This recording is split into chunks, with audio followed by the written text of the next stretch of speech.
ఒకవేళ నీ జీవితంలో ఉన్న సమస్యను చూసి నువ్వు బాధపడుతున్నావేమో.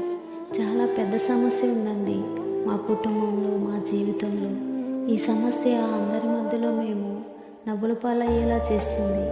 అందరి మధ్యలో ఈ మాటలన్నీ భరించేలా ఈ సమస్య దోహదపడుతుందని మీరు బాధపడుతున్నారేమో. మీ జీవితంలో దేవుడు ఆ సమస్యని ఎందుకు అనుమతించాడంటే, ఆ సమస్యని ఒకరోజు దేవుడు తీసేసినప్పుడు, ఆ సమస్యని దేవుడు పరిష్కరించినప్పుడు మీ చుట్టూ ఉన్న వాళ్ళు దేవుని భయంతో నింపబడడానికి. హల్లెలూయా.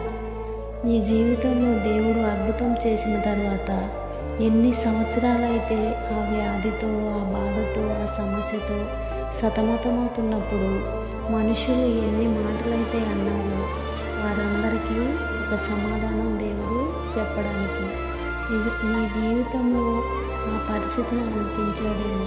హల్లెలూయా.